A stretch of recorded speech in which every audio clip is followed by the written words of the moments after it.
Karena setiap perusahaan itu unik, saya cukup yakin gitu ya bahwa nggak ada bisnis proses yang sama gitu ya di setiap perusahaan.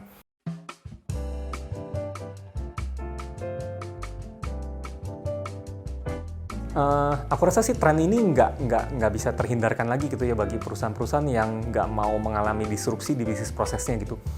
Jadi ya seperti yang tadi aku ceritakan di awal gitu, yang tadinya perusahaan logistik yang tadinya proses pembayaran klaim itu mungkin di bawah 1 minggu, karena kan dipakai sama orang operasional itu kan banyak kan ya. Sekarang gara-gara proses pemasukan data ke ERP baru sama proses tanda tangan approval, itu jadi prosesnya memakan waktu 4 minggu. Nah, si PIC yang menghubungi aku sih udah bilang bahwa ya mungkin kalau misalkan ini berlanjut terus gitu ya, ini sebagai salah satu contoh gitu ya, mungkin akan terjadi pemogokan dari karyawan karena ya dana operasional mereka terhambat gitu. Jadi ya aku bilang sih ya tren ini nggak terhindarkan lagi sih. Oke, trennya kan memang tidak terhindarkan lagi, dan tadi Pak Ruru cerita tentang bagaimana perusahaan logistik itu berusaha untuk menyesuaikan dengan ritme yang seperti sekarang ini ya Pak ya. Tapi kalau menurut Pak Ruru, apakah memang workflow automation ini harus terintegrasi dengan aplikasi lain supaya hasilnya lebih optimal Pak? Kalau misalkan integrasi itu suatu keharusan sih, jadi workflow itu pasti nggak bisa berdiri sendiri. Workflow automation itu pasti nggak bisa berdiri sendiri. Jadi, mungkin ini salah satu feedback yang saya terima pada saat kita menghubungi perusahaan-perusahaan yang jadi customer kita gitu ya. Mereka mengatakan bahwa mereka nggak butuh workflow automation karena mereka mengasumsikan itu adalah bagian dari ERP. Nah, sebenarnya workflow automation itu bukannya bagian dari ERP gitu, tapi dia mengenhance si ERP itu sendiri. Kayak tadi, seperti yang tadi aku ceritakan di awal, perusahaan logistik itu, walaupun dia sudah punya ERP gitu, tapi ya ternyata dia masih butuh workflow automation juga gitu, karena dia membutuhkan cukup banyak orang gitu ya untuk memasukkan form-form yang tadinya hard copy ke dalam ERP.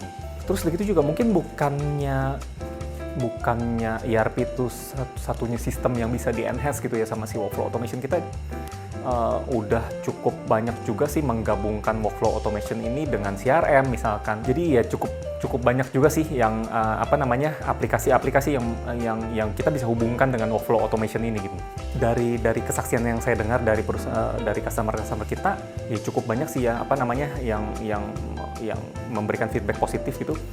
Yang mungkin saya ambil contoh salah satu perusahaan distribusi yang tadinya memproses invoice itu, dia proses invoice setiap bulan itu ada sekitar 500-600 invoice setiap bulan.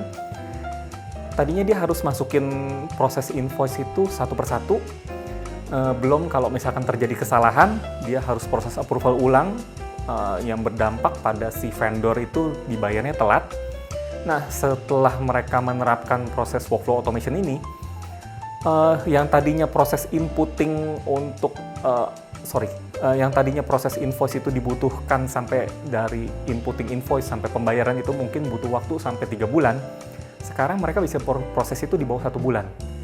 Jadi ya mengurangi cost of money yang diterapkan sama si vendor-vendor itu ke si perusahaan ini.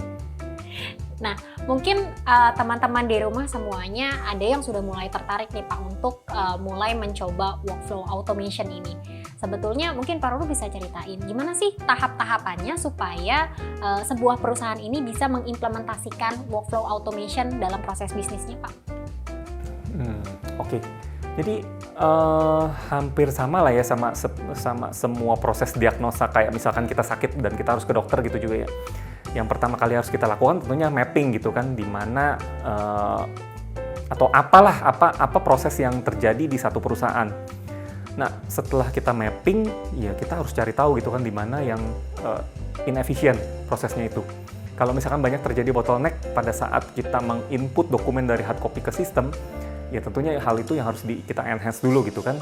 Nah, kalau misalkan setelah inputting ternyata terjadi bottleneck di approval, mungkin satu orang ini terlalu banyak meng-approve gitu, atau enggak mungkin kebalikannya gitu ya, orang ini kalau misalkan terima approval tapi ternyata dia suka menunda kerjaan dan dia tidak approve gitu. atau mungkin dia terlalu kebanyakan mikir gitu ya. Jadi dia nggak banyak mengambil keputusan gitu. Nah, sebagai langkah terakhir, biasanya kita analisa semua proses yang sudah kita lakukan, apakah kita masih bisa mengimprove lagi, atau kita moving ke next business process. Seperti itu sih. Ya, nah di tahun 2021 ini kan memang semua orang menyambut baik dan menyambut dengan optimis ya Pak, supaya proses bisnisnya bisa kembali berjalan dengan lancar. Nah, kalau Pak Rudi sendiri ada yang ingin disampaikan nggak Pak ke teman-teman pebisnis di luar sana yang mungkin sekarang lagi struggle sehingga bisa mencapai proses bisnis yang ideal Pak? Karena setiap perusahaan itu unik, saya cukup yakin gitu ya bahwa nggak ada bisnis proses yang sama gitu ya di setiap perusahaan. Jadi mungkin kalau bisa saya sampaikan, saya ingin mengajak teman-teman sekalian yang memiliki cerita derita tentang bisnis proses yang inefisien, yang mengalami disrupsi dari bisnis proses yang sehari-hari dijalankan, mungkin bisa diceritakan ke Master System, ke kontak di bawah ini. Baik kalau gitu, terima kasih banyak Pak Ruru sudah meluangkan waktunya untuk berdiskusi pada hari ini. Jangan lupa juga saksikan terus Master Talk di channel YouTube Master System Infotama. Subscribe, like, komen, dan share ke seluruh sosial media yang kamu punya. Saya Nosen pamit undur diri, Master Talk, Inspiration Talk with the Master. Sampai jumpa di episode selanjutnya.